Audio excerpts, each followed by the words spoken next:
เคารพยิ่งนะครับในวันนี้นั้นวัดประเชตุพนได้ปรารภเหตุนะครับจัดพิธีต้อนรับเรียนธรรม6ประโยคซึ่งจัดขึ้นในวันเสาร์ที่10พฤษภาคม2568ณพระอุโบสถวัดประเชตุพนวิมลมังคลารามราชวรมหาวิหารแห่งนี้ในการนี้นะครับได้กราบอาราธนาพระสงฆ์สมณศักดิ์เจริญชัยมงคลคาถานอกจากนั้นแล้วนะครับก็จักได้นำเรียนคณะศรัทธาสาธุชนอุบาสกอุบาสิกาทุกท่านนั้นได้ร่วมอนุโมทนาท่านพระมหาปุณณธีโรนั้นเป็นชาวจังหวัดอุบลราชธานีเป็นสัทธิวิหาริกนะครับมีเจ้าประคุณสมเด็จพระมหาธีราจารย์เป็นพระอุปัชฌาย์ท่านสมณเณรสิทธิชัยพลเสนานั้นเป็นชาวจังหวัดอำนาจเจริญสอบไล่ได้ปรริญญาธรรม3ประโยคที่วัดศรีเอี่ยมสำนักเรียนวัดศรีเอี่ยมท่านสมณเณรธนพลธินรัตน์สอบไล่ได้ปรริญญาธรรม3ประโยคณวัดประเชตุพนที่กระผมเน้นว่าปรริญญาธรรม3ประโยคนั้นเพราะเป็นจุดเริ่มต้นของการเรียกมหาหรือพระมหาหรือปรริญญาพระภิกษุสามเณรทุกรูปนั้นมีความตั้งใจมีความใฝ่มีความฝันที่อยากจะเป็นมหาเป็นพระมหาฉะนั้นการศึกษาพระปริยัติธรรมทั้งแผนกธรรมก็ดีแผนกบาลีก็ดีจึงเป็นสิ่งที่พระภิกษุสามเณรทุกรูปนั้นมีความตั้งใจดังนั้นเมื่อพระภิกษุสามเณรรูปใดที่สอบไล่ได้พุทธศาสนิกชนนั้นก็แสดงกัลยาณจิตร่วมมุทิตาสักการะนะครับดังเช่นในวันนี้คณะสงฆ์วัดประเชตุพนโดยเจ้าประคุณสมเด็จพระมหาธีราจารย์พระราชาคณะเจ้าคณะพระสังฆาธิการอุบาสกอุบาสิกาวัดประเชตุพนก็จักได้แสดงความยินดีท่านพระมหาปุณณธีโรท่านมีพระอาจารย์ผู้ดูแลนะครับท่านเจ้าคุณพระอุดรคณารักษ์ผู้ช่วยเจ้าวาดวัดประเชตุพนท่านสมณเณรสิทธิชัยพลเสนาอยู่ในความดูแลการปกครองของท่านอาจารย์พระมหาสมหวังทิตะสังวโรปรริญญาธรรม9ประโยคอาจารย์ใหญ่สำนักเรียนวัดพระเชตุพนสมณเณรธนพลธินรัตน์อยู่ในความปกครองดูแลของพระเดชพระคุณท่านเจ้าคุณพระเทพวชิระโสพลเจ้าคณะภาค12ผู้ช่วยเจ้าวาดวัดประเชตุพนขณะนี้คณะพระภิกษุสามเณรที่เข้ารับการตั้งปรริญญานะครับก็จะได้เข้ามาสู่พระอุโบสถวัดประเชตุพนนะครับในการนี้ขออนุญาตถวายกำหนดการและนำเรียนกำหนดการให้พระมหาเถรานุเถระและท่านผู้มีเกียรติทุกท่านได้รับทราบนะครับเมื่อถึงเวลาสมควรแล้วก็จะได้กราบอาราธนาพระสงฆ์สมณศักดิ์10รูปขึ้นสู่อาสงฆ์ต่อจากนั้นก็จะได้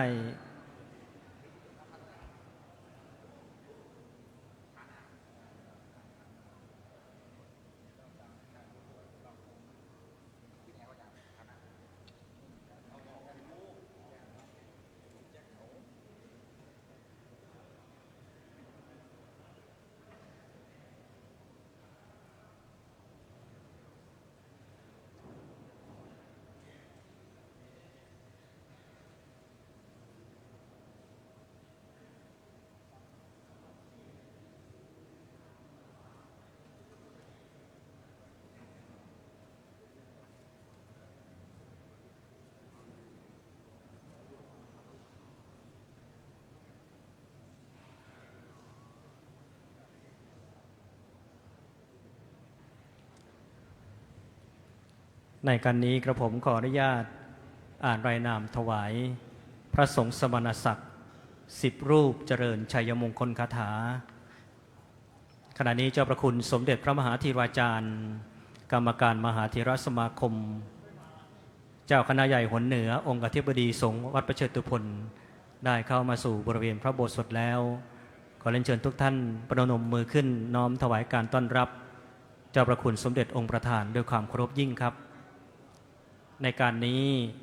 พระเดชพระคุณพระเทพวชิระโสพลเจ้าคณะภาค12ผู้ช่วยเจ้าวาดวัดประเชิดตุพลจักได้เข้าถวายสักการะเจ้าประคุณสมเด็จองค์ประธาน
ขออนุญาตกราบอาราธนาพระสงฆ์สมณศักดิ์10 รูป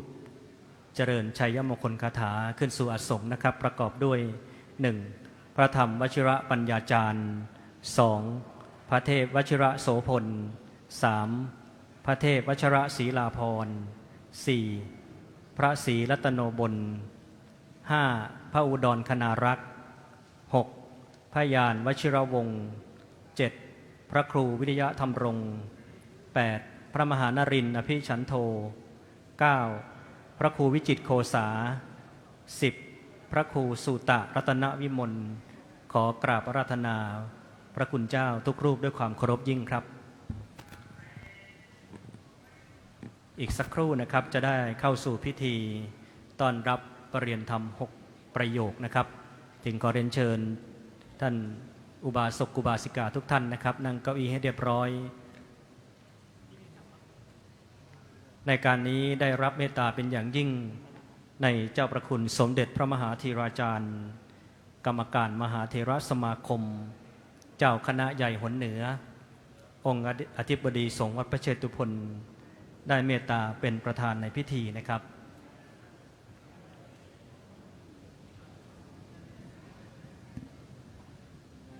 ในวันนี้นะครับท่านผู้มีเกียรติทุกท่านสามารถที่จะรับชมได้ทาง WBTV สถานีโทรทัศน์วิทยุโลกพระพุทธศาสนาเฉลิมพระเกียรติวัดประเชตุพนวิมลมังคลารามซึ่งในทุกกิจกรรมนะครับของพระอารามแห่งนี้หรือกิจกรรมของคณะสงฆ์ WBTV นั้นก็จะได้ถ่ายทอดสดวันพรุ่งนี้เป็นวันที่สำคัญอีกวันหนึ่งนะครับวันที่11พฤษภาคมเป็นวันวิสาขบูชาก็ขอเรียนเชิญท่านสาธุชนทุกท่านนะครับร่วมกิจกรรมสำคัญกิจกรรมอันเป็นกุศลอันเป็นมหามงคลที่วัดประเชตุพนวิมลมังคลารามแห่งนี้ที่พระโบสถนะครับตั้งแต่เวลา 9 นาฬิกาเป็นต้นไปในช่วงเช้าคณะสงฆ์วัดประเชตุพนก็จะได้ทำวัดเช้าต่อจากนั้นอุบาสกอุบาสิกาทำวัดเช้าสมาทานศีล8นะครับและรับฟังพระธรรมเทศนากันเช้าในการบ่ายนะครับ 13 นาฬิกา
นอกจาก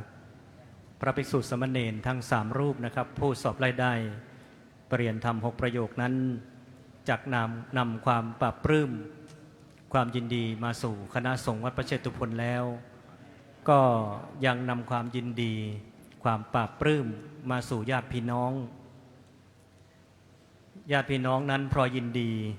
เดินทางมาจากต่างจังหวัดเพื่อที่จะได้ร่วมในพิธีทรงตั้งประเรียนธรรมได้ไปเห็นพระบารมีในองค์พระบาทสมเด็จพระเจ้าอยู่หัวฉะนั้นการทรงตั้งประเรียนธรรมนั้นเป็นพระราชกรณียกิจ เป็นพระราชประเพณีที่สำคัญคณะญาติธรรมคณะญาติโยมของท่านพระมหาปุณปุณณธิโรท่านสมณเณรสิทธิชัยพลเสนาท่านสมณเณรธนพลทินรัตน์ถือว่าเป็นผู้มีบุญได้เข้าไปในพระบรมมหาราชวังซึ่งเป็นที่ประดิษฐานองค์พระแก้วมรกตเป็นที่ประกอบพระราชพิธีได้ไปชมพระบารมีในองค์พระบาทสมเด็จพระเจ้าอยู่หัวดังนั้นในวันนี้จึงเป็นพิธีแห่งความเป็นสิริมงคลเป็นพิธีที่ได้ร่วมกันแสดงออกซึ่งมุทิตาจิตคำว่ามุทิตานั้นคือการยินดีในขณะที่ผู้อื่นนั้นได้มีความเจริญได้มีความเติบโตไม่ว่าเจริญด้วยอายุก็ดีด้วยยศตำแหน่งก็ดีด้วยหน้าที่การงานก็ดีฉะนั้นการแสดงออกซึ่งความยินดีนั้นเป็นคุณธรรมชั้นสูงนะเพราะว่าการที่เราจะยินดีกับผู้อื่นนั้นเป็นสิ่งที่ยากเป็นหลักธรรมที่ปฏิบัติได้ยากเพราะมนุษย์ทุกคนนั้นล้วนแล้วแต่เกิดมาเพราะมีความเห็นแก่ตัวจึงเกิดแต่ถ้าเราได้นำหลักธรรมที่เรียกว่ามุทิตามาประพฤติปฏิบัตินั้นก็เป็นการสละสิ่งที่พอกพูนหรือสิ่งที่เรียกว่าเป็นกิเลสในจิตใจของเราท่านทั้งหลายนะครับคณะอุบาสกอุบาสิกาคณะญาติธรรมทุกท่านหลายท่านหลายคนนั้นมีลูกพระลูกเนนบรรพชาอุปสมบทในวัดพระเชตุพนได้มีโอกาสมาชมวัดพระเชตุพนโดยเฉพาะอย่างยิ่งท่านที่อยู่ต่างจังหวัดนั้นการจะได้มีโอกาสเข้ามาในกรุงเทพมหานครนั้นยากในสมัยก่อนในอดีตนั้นพระภิกษุสามเณรผู้ที่เข้ามาเรียนมาศึกษาในกรุงเทพมหานครมีความยากลำบากฉะนั้นเราจะเห็นว่าพระภิกษุสามเณรทุกรูปมีความวิริยะอุตสาหะมีความใฝ่ดีจึงเจริญเติบโตในพระพุทธศาสนาวันนี้คณะสงฆ์วัดพระเชตุพนโดยเจ้าประคุณสมเด็จพระมหาธีราจารย์องค์อธิบดีสงฆ์พร้อมด้วยคณะครูสอนปริยัติธรรมทั้งแผนกธรรมและแผนกบาลีได้ร่วมกันแสดงมุทิตาจิตนะครับในการนี้วัดพระเชตุพนนั้นมีหัวหน้าฝ่ายการศึกษาหัวหน้าฝ่ายศาสนศึกษานะครับมีพระเดชพระคุณพระธรรมมงคลวชิโรภาสเป็นประธานฝ่ายการศึกษามีท่านอาจารย์พระมหาสมหวังทิตะสังวโรปรริยนธรรม9ประโยคผู้ช่วยเจ้าอาวาสวัดพระเชตุพนเป็นอาจารย์ใหญ่ประจำสำนักเรียนวัดพระเชตุพนนอกจากนั้นโดยดำริในเจ้าประคุณสมเด็จพระมหาธีราจารย์ได้ขยายห้องเรียนได้ขยายสำนักเรียนที่ศูนย์ศึกษาปฏิบัติธรรมธรรมรังสีอำเภอชะอำจังหวัดเพชรบุรีถ้าท่านใดติดตามในเพจวัดพระเชตุพนหรือ Facebook ของวัดพระเชตุพนเราจะเห็นศาสนกิจของคณะพระอาจารย์ของคณะครูสอนพระปริยัติธรรมที่อบรมสั่งสอนสามเณรที่ศูนย์ศึกษาปฏิบัติธรรมธรรมรังสีอำเภอชะอำจังหวัดเพชรบุรีท่านใดยังไม่เป็นเพื่อนนะครับใน Facebook ของทางวัดเพียงท่านหยิบโทรศัพท์ท่านขึ้นมาเข้าไปใน Facebook ของท่านพิมพ์ค้นหาคำว่าวัดโพท่าเตียนพิมพ์ค้นหาคำว่าวัดโพท่าเตียนเราก็จะเห็น Facebook ของวัดพระเชตุพนท่านก็ติดตามหรือแอดเป็นเพื่อนนะครับเราก็จะเห็นว่าวัดพระเชตุพนนั้น มีกิจกรรมอยู่เป็นประจำไม่ใช่เพียงแค่กิจกรรมในการเผยแผ่กิจกรรมด้านการศึกษาเจ้าพระคุณสมเด็จนั้นก็ให้การสนับสนุนดังนั้นในฐานะที่เราเป็นพุทธศาสนิกชนนะครับเป็นอุบาสกอุบาสิกาก็ขอเรียนเชิญทุกท่านได้สนับสนุนส่งเสริมวัดประเชตุพนในทุกกิจกรรมในทุกฝ่ายเพื่อให้วัดประเชตุพนและพระพุทธศาสนานั้นมีความเจริญวัฒนาถาวรอยู่คู่กับประเทศไทยอยู่คู่กับโลกตลอดกาลนานนะครับ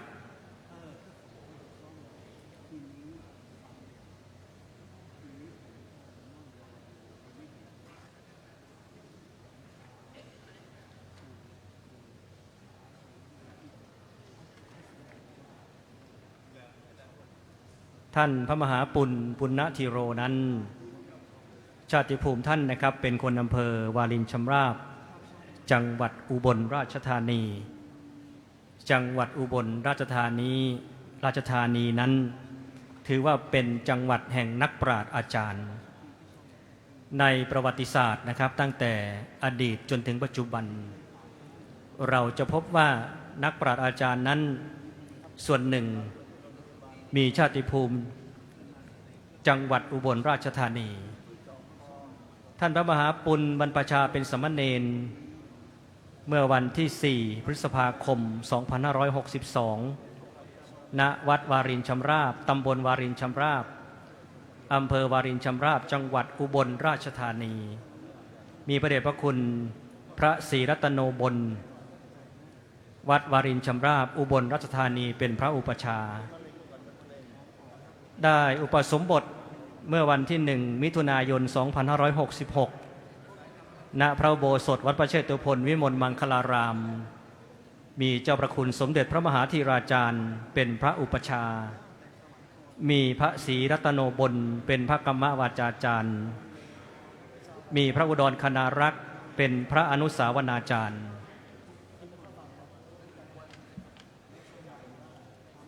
สมณเณรสิทธิชัยพลเสนา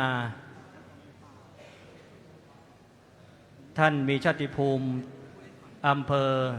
ชานุมานจังหวัดอำนาจเจริญบรรพชาเป็นสมณเณรเมื่อวันอังคารที่ 13 เมษายน 2561 ณ วัดศรีมงคลตำบลคำเขื่อนแก้วอำเภอชานุมานจังหวัดอำนาจเจริญมีพระมหาธินกรอิสโรเรียนธรรม9 ประโยควัดศรีมงคลเป็นพระอุปชา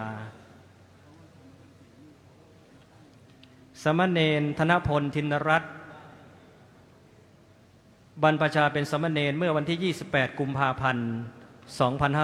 2561 ณ วัดประเชตุพนวิมลมังคลารามราชวรมหาวิหารมีพระเดชพระคุณพระธรรมรัตนากรศรีนวลปัญญาวชิโรเรียนธรรม9 ประโยคเป็นพระอุปชาดังนั้นแล้วท่านพระมหาปุณณธีโรก็ดีท่านสมณเณรสิทธิชัยพลเสนาก็ดีท่านสมณเณรธนพลทินรัตน์ก็ดีถือว่าเป็นอภิชาติบุตรเป็นผู้ที่นำความสุขมาสู่วงตระกูล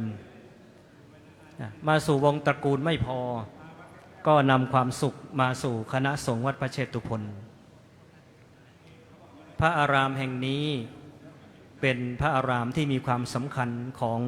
ประเทศไทยการที่กุลบุตรได้บรรพชาอุปสมบทศึกษาเล่าเรียนในพระอารามแห่งนี้นั้นนอกจากจะเป็นบุญส่วนตัวแล้วยังถือว่าเป็นบารมีส่วนตัวด้วยนะครับวัดประเชตุพนเป็นวัดพระอารามหลวงเราเข้ามาในพระอารามแห่งนี้เราจะเห็นความสวยงามความเป็นระเบียบเรียบร้อยของพระอารามนั่นก็ด้วยได้รับการอุปถัมภ์จากบุรพมหากษัตริย์ตั้งแต่รัชกาลรัชกาลที่ 1จนถึงรัชกาลปัจจุบันองค์พระมหากษัตริย์นั้นพระองค์ได้ สนับสนุนส่งเสริมพระพุทธศาสนาเรียกว่าเป็นศาสนูปถัมภกในกฎหมายรัฐธรรมนูญนั้นได้ระบุชัดเจนว่าองค์พระมหากษัตริย์ของประเทศไทยนั้นดำรงอยู่ในความเป็นพุทธมามกะคำว่าพุทธมามกะก็คือเป็นพุทธศาสนิกชนวันนี้พระองค์ทรงประกอบพระราชกรณียกิจทรงตั้งประเรียนธรรม6ประโยคและประเรียนธรรม9ประโยคในพระบรมมหาราชวังพระอารามแห่งนี้ก็ได้รับพระกรุณา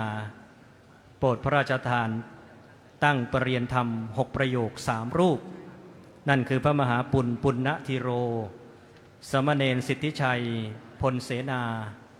สมณเณรธนพลทินรัตน์นะครับซึ่งจะได้ประกอบพิธีต้อนรับและเจริญชัยมงคลคาถาในลำดับไป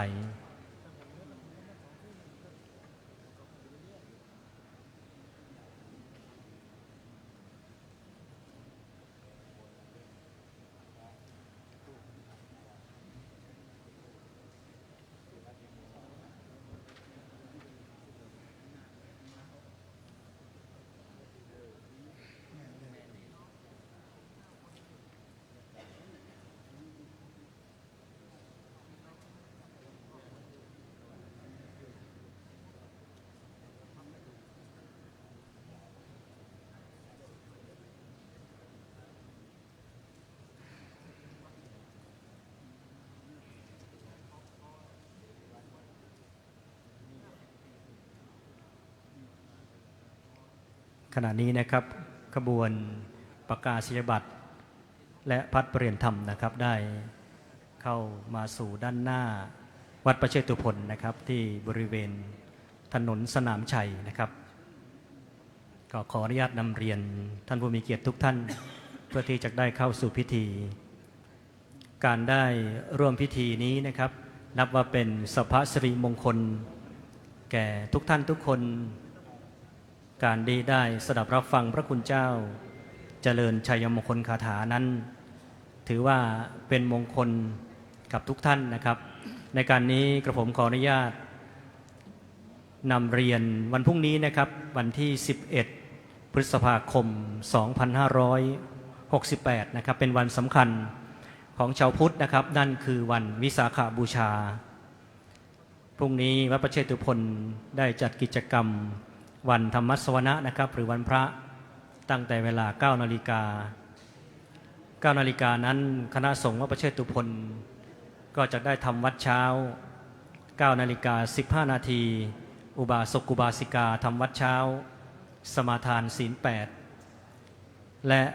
สดับรับฟังพระธรรมเทศนากันเช้าในวันพรุ่งนี้พระสงฆ์องค์แสดงพระธรรมเทศนากันเช้าพระเดชพระคุณพระเทพวชิระโสพลเจ้าคณะภาค12ผู้ช่วยเจ้าอาวาสวัดประเชตุพนเสร็จแล้วนะครับ 10 นาฬิกา 30 นาทีก็จะได้ร่วมกันถวายสังฆทานขณะนี้นะครับอีกสักครู่ขบวนประกาศนียบัตรพัดเปลี่ยนธรรมนะครับก็จะได้เข้ามาสู่พระอุโบสถก็ขอเรียนเชิญทุกท่านนะครับได้สำรวมกายวาจาใจตั้งจิตเป็นกุศลเพื่อที่จะได้ร่วมในพิธีต่อไปนะครับวันนี้ได้รับเมตตาเป็นอย่างยิ่งในเจ้าประคุณสมเด็จพระมหาธีราจารย์กรรมการมหาเถรสมาคมเจ้าคณะใหญ่หนเหนือองค์อธิบดีสงฆ์วัดประเชตุพนได้เมตตามาเป็นประธานในฝ่ายบรรพชิตนอกจากนั้นคณะครูสอนพระปริยัติธรรมวัดประเชตุพนทุกรูปทั้งแผนกธรรมแผนกบาลีครูสอนพระนวกะธรรมศึกษานะครับได้มาพร้อมกันที่พระอุโบสถแห่งนี้นะครับนับว่าเป็นความงามความงดงามของคณะสงฆ์วัดประเชตุพนผู้มีศีราจารวัตรพระสงฆ์นั้นได้เสียสละดังที่กระผมได้เกริ่นนำว่าพระภิกษุสามเณรเป็นผู้ที่เสียสละการครองเรือนได้มาถือศีลปฏิบัติธรรมในพระพุทธศาสนาในฐานะที่เราเป็นฆราวาสเป็นคฤหัสถ์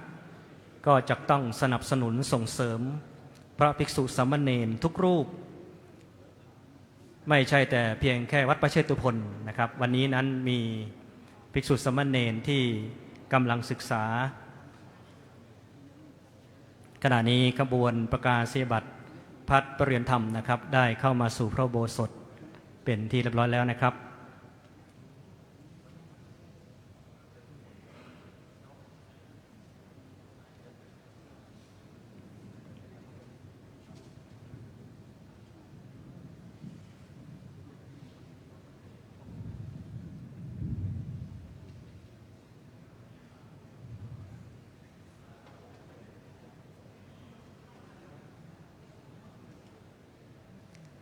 การได้เห็นสมณะนั้น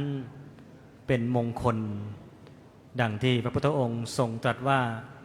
สมณานันจะทัศนังเอตัมมังคลมุตตมังการได้เห็นเป็นมงคลการได้บูชาก็เป็นมงคลดังคำกล่าวที่ว่าปูชาจะปูชนียนังเอตัมมังคลมุตตมังดังนั้นทุกท่านทุกคนอุบาสกอุบาสิกาทุกท่านในวันนี้จักได้น้อมถวายมุทิตาสักการะการบูชาพระสงฆ์สามเณรผู้มีศีลาจารวัตนั้นเป็นมงคลแก่ชีวิตนะครับการได้แสดงมุทิตาจิตนั้นก็เป็นการประพฤติธรรมขั้นสูงในพระพุทธศาสนานะครับขณะนี้ขบวนประกาศนียบัตรพัดประเรียนธรรมนะครับได้เข้ามาสู่พระอุโบสถ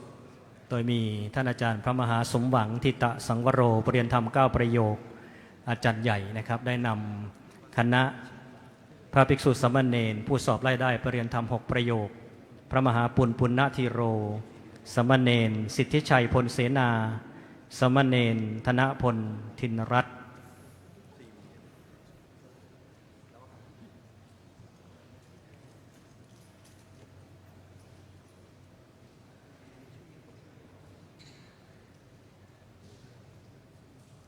และขณะนี้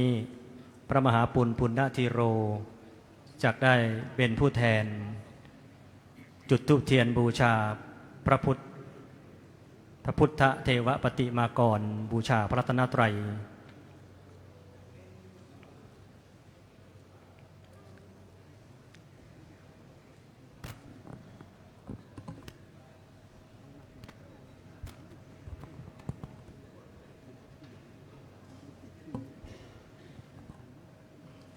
ต่อจากนั้นผู้เข้ารับการทรงตั้งประเรียนธรรม6ประโยคจักได้ถวายสักการะเจ้าพระคุณสมเด็จพระมหาธีราจารย์เจ้าพระคุณสมเด็จองค์ประธานในพิธีขอกราบอาราธนาด้วยความเคารพครับ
โดยพระบรมราชูปถัมภ์สมเด็จพระสังฆราชสกลมหาสังฆปรินายกโปรดให้มีการสอบพระปริยัติธรรมสนามหลวงพระมหาปุณ ฉายาปุณณธีโรอายุ21พรรษา2สามเณรสิทธิชัยพลนามสกุลพลเสนาอายุ19ปีสามเณรธนพลนามสกุลธินรัตน์อายุ19ปีวัดพระเชตุพนวิมลมังคลารามสำนักเรียนวัดพระเชตุพนจังหวัดกรุงเทพมหานครสอบไล่ได้ปรริญญาธรรม6ประโยคพุทธศักราช 2568 จึงให้ประกาศนียบัตรฉบับนี้ไว้เป็นสำคัญขอให้เจริญในธรรมเป็นนิเทินให้ไว้ณวันที่10เดือนพฤษภาคมพุทธศักราช 2568 นายชูศักดิ์สิรินินรัฐมนตรีประจำสำนักนายกรัฐมนตรีปฏิบัติราชการแทนนายกรัฐมนตรีพระพรหมโมลีแม่กองบาลีสนามหลวงชยันโตโพธิยามุเลสักยานะนันติวัตโนเอวตวังวิจโยโหอิจยาสุจยมังคะเลอปลาจิตาปันเกสีเสปทวิโภคัลมาปิเสเกสัพพพุทธานอาคาปะโตปโมทติสุนัขขตังกลังสุปาปาตังสุโหติตังสุขันสุโมตัวจะสุเยตังพระมจาริสุปตาคินังกายกรรมังวาจากรรมังปตาคินังปตาคินังมโนกรรมังปณิติเตปตาคินาปตาคินา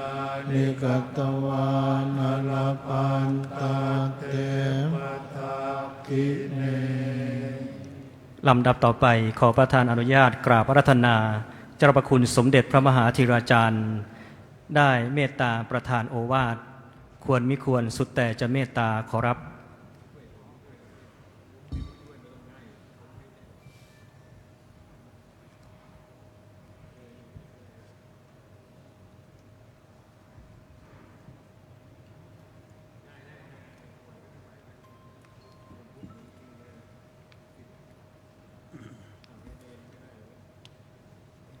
ขอแสดงกัลยาณธรรม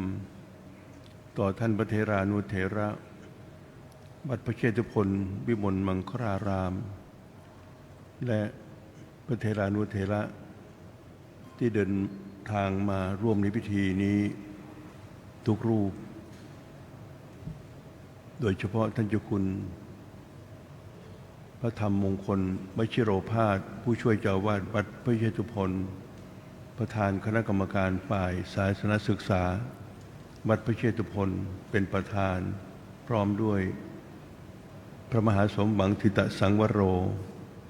ปรริญญาธรรม9ประโยคอาจารย์ใหญ่สำนักเรียนวัดพระเชตุพนขอเจริญพรคณะอุบาสกอุบาสิกาสาธุชนทุกท่านตามที่สมเด็จบรมพิตรพระสมภารเจ้าผู้ทรงพระคุณอันประเสริฐได้เสด็จพระดำเนินทรงตั้งประเรียนแก่พระภิกษุสามเณรผู้สอบไล่ได้ประโยคบาลีสนามหลวงปรริญญาธรรม6ประโยคและปรริญญาธรรม9ประโยคซึ่งในปีนี้มีพระภิกษุสามเณรวัดพระเชตุพนจำนวน3รูปได้รับพระมหากรุณาทรงตั้งปรริญญาธรรม6ประโยคประกอบด้วยพระมหาปุณณธีโรสามเณรสิทธิชัยพลเสนาและสามเณรธนพลทินรัตน์ในนามคณะสงฆ์วัดพระเชตุพน ขอแสดงมุทิตาจิตด้วยความชื่นชมเป็นอย่างยิ่ง การศึกษาพระปริยธรรมแผนกบาลี คือการศึกษาสัมพุทธโวหารภาษา คือภาษาอันเป็นโวหารของพระพุทธเจ้า และเป็นอริยโวหารภาษา คือภาษาอันเป็นโวหารของพระอริยเจ้า การศึกษาพระพุทธศาสนาให้ถูกต้องเที่ยงตรงจำเป็นจะต้องมีความเข้าใจภาษามคตให้กระจ่างทั้งอัตถะและพยัญชนะ เพื่อป้องกันมิให้พระภิกษุสามเณรในฐานะผู้สืบทอดพระพุทธศาสนา เกิดความเข้าใจคลาดเคลื่อน และเผยแผ่พระธรรมคำสั่งสอนโดยผิดพลาดไปจากความหมายที่ถูกต้องตามถ้อยคำของสมเด็จพระสัมมาสัมพุทธเจ้า และปริยสาวกทั้งหลาย สมเด็จบพิตรพระสมภารเจ้า พระบาทสมเด็จพระเจ้าอยู่หัวผู้ทรงพระกุณอันประเสริฐทรงให้ความสำคัญกับการศึกษาพระบาลีเป็นอย่างมากทรงรับไว้ในพระบรมราชูปถัมภ์เริ่มตั้งแต่การจัดการเรียนการสอนการสอบ และเมื่อสอบได้แล้วก็ทรงประทานเกียรติยศถวายแก่พระภิกษุสามเณรผู้มีวิริยะอุตสาหะในการศึกษาเล่าเรียนพระบาลีในฐานะองค์อัครสาสนูปถัมภกเพราะทรงเล็งเห็นว่าภาษาบาลีนั้นเป็นภาษาที่รักษาไว้ซึ่งคำสอนของพระพุทธเจ้าตั้งแต่อดีตจนถึงปัจจุบันจึงได้ถวายการอุปถัมภ์การศึกษา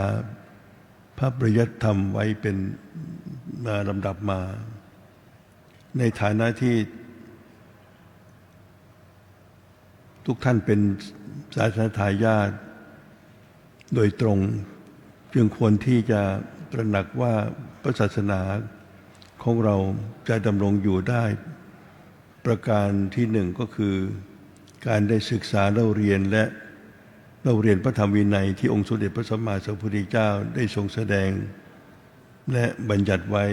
ประการที่สองคือการนำหลักธรรมที่ได้รับจากการศึกษาเล่าเรียนไปปฏิบัติไม่ผิดเพี้ยนและประการที่สามคือการนำเอาหลักธรรมที่ได้ศึกษาเล่าเรียนมาและประสบการณ์ที่ได้เกิดจากการปฏิบัติไปเผยแผ่และประกาศแก่สาธารณชนเพื่อให้คนที่ยังไม่มีศรัทธาให้เกิดศรัทธาและเพิ่มพูนศรัทธาให้แก่คนที่มีศรัทธาอยู่แล้วได้มีศรัทธายิ่งขึ้นไปและป้องกันอันตรายอันเกิดจากการกล่าวตู่พระพุทธพจน์ด้วยความไม่รู้จริงจึงขอให้ทุกท่านได้มันเจริญอิทธิบาทธรรมในการศึกษาให้มีความรู้เพิ่มเติมยิ่งขึ้นโดยเฉพาะผู้ที่ได้ศึกษาเรียนและสอบได้ให้สมตามหน้าที่ของพระภิกษุสามเณรผู้ศึกษาเรียนพระธรรมวินัยสืบไปในนามเจ้าสำนักเรียนวัดพระเชตุพนขออนุโมทนาต่อคณะผู้บริหารคณะครูสอนสำนักเรียนวัดพระเชตุพนที่ได้ปฏิบัติหน้าที่ตามที่ได้รับผิดชอบอย่างเต็มกำลังความสามารถขอให้ร่วมกันพัฒนาสำนักเรียนวัดพระเชตุพนของเราให้พัฒนาสถาพรให้ยิ่งขึ้นไปขอรัตนาคุณพระศรีรัตนตรัยได้โปรดอำนวยพรให้ทุกท่านมีความเจริญรุ่งเรืองงอกงามไพบูรณ์ในพระธรรมวินัยขององค์สมเด็จพระสัมมาสัมพุทธเจ้ามีผาสุขวิหารธรรมร่มเป็นสุขสวัสดีภายใต้ร่มบารมีของแห่งสถาบันชาติสถาบันพระพุทธศาสนาและสถาบันพระมหากษัตริย์ตลอดกาลเป็นนิจเถิด สาธุ ลำดับต่อไปขอกราบพระราธนาท่านพระมหาปุณณธีโรท่านสมณเณรสิทธิชัยพลเสนาท่านสมณเณรธนพลทินรัตน์ถวายจตุปัจจัยทายธรรมแด่เจ้าประคุณสมเด็จองค์ประธานนะครับและเจ้าประคุณสมเด็จนั้นจักได้ถวายของที่ระลึกขอกราบพระราธนาด้วยความเคารพครับ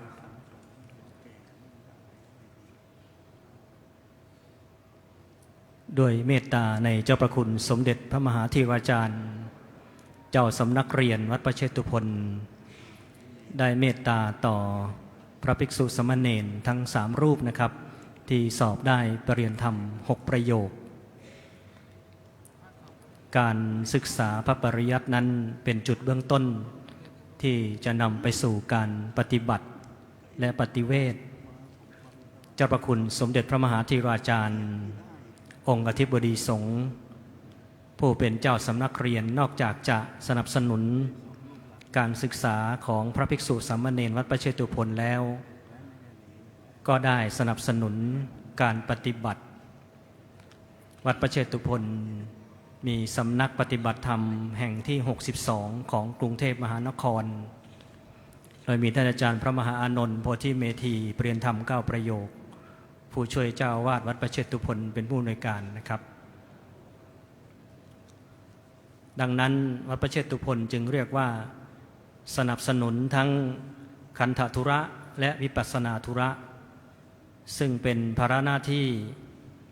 ที่พระภิกษุสามเณรในพระพุทธศาสนานั้นจะต้องปฏิบัติ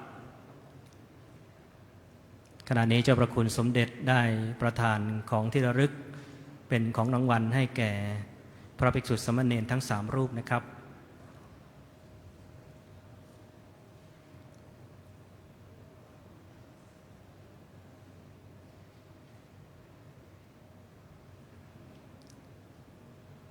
ในการนี้ก็จะได้กราบอาราธนา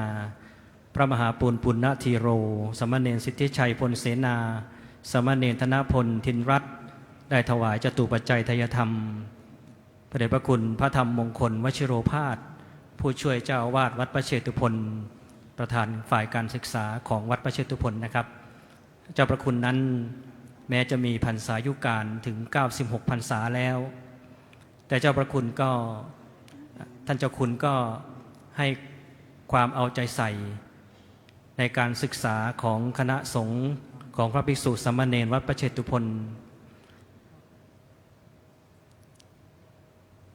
ตามที่กระผมได้นำเรียนนะครับว่า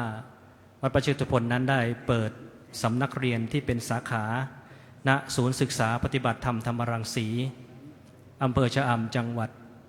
เพชรบุรีนะครับคณะอุบาสกอุบาสิกาท่านใดจะไปชมสถานที่ก็ขอเรียนเชิญนะครับอยู่ทางเลี่ยงเมือง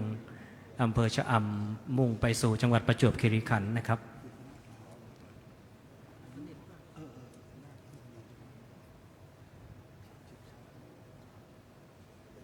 ลำดับต่อไปขอเรียนเชิญคณะญาติธรรมญาติพี่น้องของพระภิกษุสามเณรทั้ง3รูปนะครับถวายจตุปัจจัยไทยธรรมแด่พระคุณเจ้านะครับเรียนเชิญครับท่านที่นั่งแถวที่1แถวที่2ครับเรียนเชิญลุกเลยครับเรียนเชิญด้วยความเคารพครับอุบาสกอุบาสิกาท่านผู้มีเกียรติทุกท่านครับเรียนเชิญครับแถวที่1แถวที่2คณะญาติของท่านพระมหาปุณณธีโรท่านสามเณรสิทธิชัยพลเสนาท่านสมณเณรธนพลทินรัตน์นะครับเรียนเชิญนะครับญาติพี่น้องทุกท่าน1รูปร่วมกันถวายหลายท่านก็ได้นะครับ1รูปร่วมกันถวายนิมนต์พระคุณท่านทั้ง3รูปได้เรียนเชิญญาติโยมญาติธรรมนะครับท่านใดมิได้ร่วมถวายเรียนเชิญทุกท่านประนมมือขึ้นนะครับอนุโมทนาบุญพร้อมกันครับสาธุสาธุสาธุอนุโมทามิหลายท่านเดินทางมาจากจังหวัดอุบลราชธานีจังหวัดอำนาจเจริญก็ขออนุโมทนาถวายเสร็จแล้วเรียนเชิญกลับไปนั่งที่เก้าอี้รับรองเช่นเดิมครับ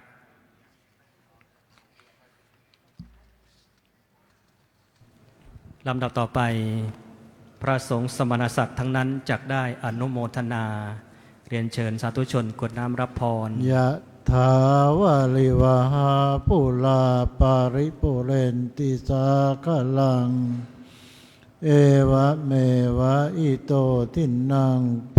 ตานังอุปกัปปติอิจิตังปฏิตังตุมหังคิปะเมวะสมิจจตุสัพเพปูเรนตุสังกปปาจันโทปนะระโสยถามณิโชติระโสยถาติโยวิวัจจันตุสัพพะโควินาศตุมาเตภวันตรายโยสุขิติกายุโกภวสัพพิติโยวิวัจจันตุสัพพะโลกวินาศตุมาภวันวันตรายโยสุขิติยุโกภวสัพพิติโยวิวัจจันตุสัพพะโลกวินาศเตภวันวันตรายโยสุขิกายุโกภวะอภิวาทนาสิลิจังวุฒาปัจจายโนจัตตารธรรมาวัฏันติยุวันโนสุขังเตอัตตลาตาสุขิตาวิรุณหาปุตตะสาสันอโลกาสุขิตาโหทัสสะเปยาติปิเตอัตตลาตาสุขิตาวิรุณหาปุตตะสาสันอโลกาสุขิตาโหทัสสะเปยาติปิเตตลาตาสุขิตาวิรุณโหทัสสะเนอโลกสุขิตาโหทัสสะเปยาภวตุสัพพมังคลังกันตุสัพพเทวตาสัพพพุทธานุเวนัสตาโสติภวันตุเตสัพพมังคลังลักขันตุสัพพวัตตาสัพพธรรมานุภาเวนะโสติภวันตุเตภวัตุสัพพมังลักขันตุสัพพเทวตาสัพพสังฆานุภาเวนัสตาโสติภวันตุเตสาธุเรียนเชิญผู้มีเกียรติทุกท่านกราบพระรัตนตรัยพร้อมกันครับอะระหังสัมมาสัมพุทโธภควาพุทธังภควันตังอภิวาเทมิสวากขาโตภควตาธัมโมธัมมังนามัสสามิสุปฏิปันโนภควโตสาวกสังโฆสังฆังนะมามินี่เหมือนพระคุณเจ้าตามอัธยาศัยขอรับลำดับต่อไปจักได้ขอประทานเมตตาในเจ้าพระคุณสมเด็จ องค์ประธานได้ถ่ายรูปเป็นที่ระลึกนะครับในนามคณะอุบาสกอุบาสิกาคณะสงฆ์วัดประเชตุพนขอกราบขอบพระคุณพระสงฆ์สมณศักดิ์มีพระเดชพระคุณท่านเจ้าคุณพระธรรมวชิระปัญญาจารย์รองเจ้าคณะภาค 7ผู้ช่วยเจ้าอาวาสวัดประเชตุพนประธานฝ่ายเผยแผ่วัดประเชตุพนเป็นประธานพระเดชพระคุณพระเทพวชิระโสพลเจ้าคณะภาค 12ผู้ช่วยเจ้าอาวาสวัดประเชตุพนท่านเจ้าคุณพระเทพวัชรศิลาภรณ์ท่านเจ้าคุณพระศรีรัตโนบลท่านเจ้าคุณพระอุดรคณารักษ์ท่านเจ้าคุณพระยานวชิรวงศ์ท่านพระครูวิริยะธรรมรงค์ท่านอาจารย์พระมหานรินทร์อภิชันโทพระครูวิจิตรโคสาและพระครูสุตะรัตนวิมลซึ่งล้วนแล้วแต่เป็นพระสังฆาธิการผู้ช่วยเจ้าอาวาสวัดประเชตุพนนะครับได้เมตตาเจริญชัยมงคลคาถาในการนี้ขอขอบพระคุณคณะสงฆ์วัดประเชตุพนคณะครูสอนพระปริยัติธรรมแผนกธรรมแผนกบาลีแผนกนวกะนะครับและธรรมศึกษาทุกรูปนะครับที่ได้เมตตาเจริญชัยมงคลคาถาในการนี้นะขอประธานอนุญาตกับขอบพระคุณเจ้าประคุณสมเด็จพระมหาธีราจารย์กรรมการมหาเถรสมาคมเจ้าคณะใหญ่หนเหนือองค์อธิบดีสงฆ์วัดประเชตุพนเจ้าสำนักเรียนวัดประเชตุพนที่ได้เมตตามาเป็นประธานในพิธีในวันนี้นะครับนอกจากนั้นก็ต้องขออนุโมทนาคณะศรัทธาสาธุชนอุบาสกอุบาสิกาท่านสาธุชนท่านผู้มีเกียรติทุกท่าน